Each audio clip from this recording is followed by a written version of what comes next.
বিসমিল্লাহির রহমানির রহিম। টুসু লাইফস্টাইল থেকে আমি টুসু আবারও নিয়ে এলাম ছোট্ট একটি ভিডিও। তো আজকে আমি বিফ রান্না করব। আর কেমনে রান্না করব সেটা আমি আপনাদের সাথে শেয়ার করব। বিফ রান্না করা সবাই জানে, জাস্ট আমি কিভাবে রান্না করি সেটা আপনাদের সাথে শেয়ার করব। বেসিক্যালি আসলে এত গরমের জন্য আসলে রান্নার ভিডিও ভাবে পোস্ট করতে পারতেছি না। মানে গরমের ভয়ে নিজেই না খেয়ে আছি, ভিডিও বানাবো কিভাবে। তো যাই হোক, 2 দিন হয়েছে খুবই গরম কম, চিন্তা করলাম যে আজকে একটু বিফ খাওয়া যায়। আর অনেক দিন হয়েছে বিফ খাই নাই গরমের ভয়ে। তো আজকে একটু বিফ রান্না করব, সেটাই আজকে কিভাবে রান্না করব আপনাদের সাথে শেয়ার করব। তো বিফ রান্না করতে যা যা মশলা লাগে সেগুলো আমি সবকিছু একে একে দিয়ে নিব। আমি দিয়ে দিচ্ছি পেঁয়াজ কুচি,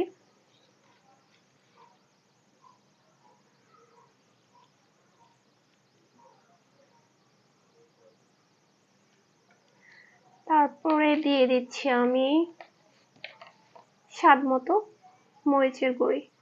মরিচের গুঁড়িটা যে যেমন ঝাল খান সে তেমনই দেবেন। আমি একটু ঝাল খেতে বেশি পছন্দ করি, আর এখানে বিফ আছে প্রায় 1.5 কিলোর মতো, তো একটু ঝাল বেশি না দিলে কিন্তু হবে না। তারপরে দিয়ে দিচ্ছি আমি হলুদের গুঁড়ি। সবকিছু আমি আমার পরিমাণ মতো দিয়ে দিচ্ছি, যেমনটা বিফ আছে তেমনটা বুঝে। তারপরে দিয়ে দিচ্ছি আমি ধনিয়া গুঁড়ি। তারপরে দিয়ে দিচ্ছি আমি স্বাদ মতো লবণ।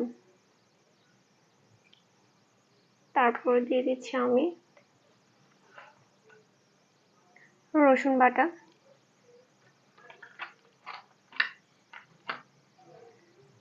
জিরা বাটা, আদা বাটা। আদাটা একটু বেশি দিচ্ছি আমি।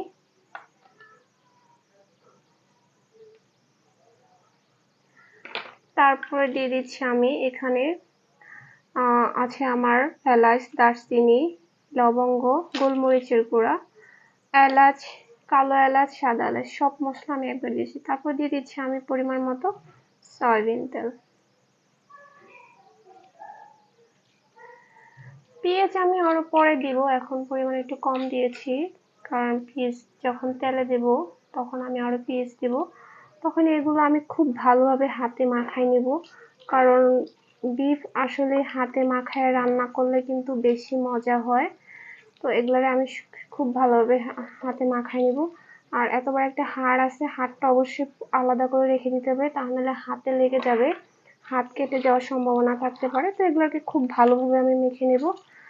মাখায়া আমি পুরো আধা ঘন্টা মাংসটাকে রেস্টে রেখে দেবো। আর আজকের মাংসটা আমি এত মজা করে রান্না করব, যেমনটা বিয়ে বাড়িতে রান্না করলে স্বাদ হয় এমনটা করে আমি রান্না করব।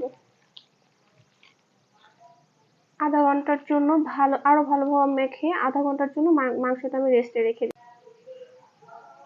তো আমি মাংসটাকে খুব সুন্দরভাবে মাখাই নিছি, একদম এত ভালোভাবে মাখাইছি, এত সময় নিয়ে মাখাইছি যাতে আসলে মাখানোর ভিতরে কিন্তু মাংসর টেস্ট একটু অন্যরকম হয়ে যায়। তো আমি খুব ভালোভাবে মাখানো হয়ে গেছে। এখন এটাকে আমি 30 মিনিটের জন্য এভাবে ঢেকে রাখবো। 30 মিনিট পর আমি দেখাবো। আধা ঘন্টা পর আমি চলে এসেছি, একটা প্যান দিয়েছি, প্যানের ভিতরে আমি কিছু পেঁয়াজ নিয়েছি, এটা হিসাবে বেরেস্তা করব। বেরেস্তা করার জন্য আমি কিছু পেঁয়াজ নিয়েছি, কারণ বিফের ভিতরে যদি আপনি বেরেস্তা দেন তাহলে কিন্তু মাংসটা খেতে বেশি মজা হয়, একটা অন্যরকম ফ্লেভার চলে আসে। তো আপনারা অবশ্যই বিফে আপনারা পেঁয়াজের বেরেস্তাটা দেওয়ার ট্রাই করবেন। তো আমি দিচ্ছি, আর একটা সিক্রেট আমি বলে দিচ্ছি, সবাই কিন্তু বেরেস্তা করতে পারে না, কারণ বেরেস্তাটার পেঁয়াজটা খুব সুন্দরভাবে কাটতে হয়, সবগুলো এক সমানভাবে কুচি করতে হয়, কোনোটা মোটা বা কোনোটা বেশি চিকন করা যায় না, তাহলে এটা কিছু পুড়ে যায় আবার কিছুটা দিয়ে রয়ে যায়। তার জন্য সবগুলো পেঁয়াজ সুন্দরভাবে কাটতে হয়। আরেকটা কথা হয়েছে, আপনারা পেঁয়াজ ভালো করে ধুয়ে টিস্যু দিয়ে সুন্দর করে পানিটা মুছে নেবেন, তাহলে আর আপনি পেঁয়াজের ভিতরে পানি থাকবে না, বা তেলে বেরেস্তা করার সময় আপনার গাতেও ছিটে আসবে না। সো আপনারা সবসময় বেরেস্তা করার জন্য পেঁয়াজ কাটাটা আপনার সুন্দর করে কেটে নিতে হবে, তাহলে আপনার পেঁয়াজের বেরেস্তাটা সুন্দর হবে।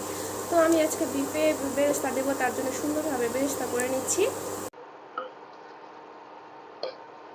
দেখেন আমার পেঁয়াজের বেরেস্তার কালারটা কত সুন্দর হয়েছে। তো আমার বেরেস্তা মোটামুটি কমপ্লিট হয়ে গেছে, এখন আমি সবগুলো সুন্দরভাবে উঠাই নেব। এই পড়িস না। তো আমি এখন আমার বেরেস্তা করার যে বাকি তেলটা আছে, এই ভাজা তেলের ভিতরে আমার বিফটা দিয়ে দিব। দেখেন আমি আধা ঘন্টা বিফটা মাখায় রাখছিলাম। দেখেন এত সুন্দর হয়েছে, মনে হচ্ছে এখনই বিফটা খাওয়া যাবে। মশলাগুলো একদম ভিতরে ঢুকে গেছে। তো আপনারা অবশ্যই ট্রাই করবেন।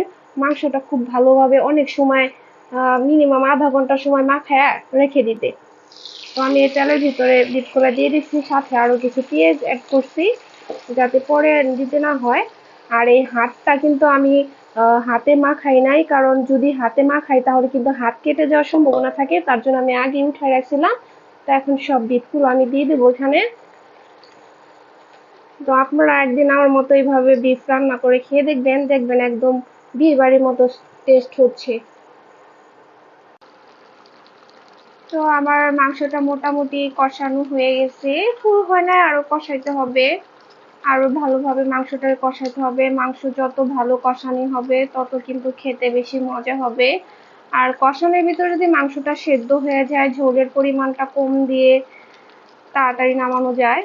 তো পরে আমি আরো অনেকগুলা পেঁয়াজ দিয়েছি, সেটা আসলে আমি দেখাতে পারি না। আরো বেশ কিছু পেঁয়াজ আমি দিয়ে দিয়েছি, যেহেতু মাংস মাখানোর সময় পেঁয়াজ তেমন একটা বেশি দেই নাই, পরে একটু দিলে বেশি ভালো হয়। তো মাংসটা আমি আরো ভালোভাবে কষাবো। আবার ঢেকে দিচ্ছি। আমার মাংসটা খুব ভালোভাবে কষানো হয়ে গেছে, একদম মাংস থেকে তেল ছেড়ে দিছে।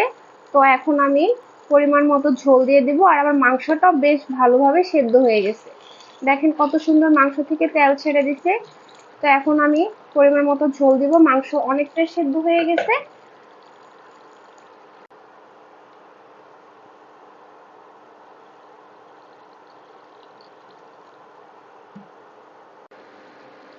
হ্যালো গাইস, দেখেন আমার বিফ রান্না শেষ। এই হচ্ছে আমার বিফ রান্নার ফাইনাল লুক। তো আমি এখন তরকারিটা নামানোর আগে দিয়ে দিব কিছু পেঁয়াজ বেরেস্তা, আমার সে ভেজে রাখা পেঁয়াজ বেরেস্তা। তারপরে দিয়ে দিচ্ছি আমি আমার নিজে হাতে বানানো মশলা।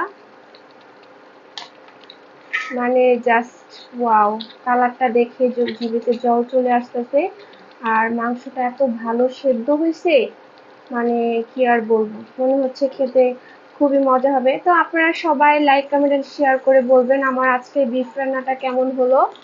তো সবাই ভালো থাকবেন, আল্লাহ হাফেজ।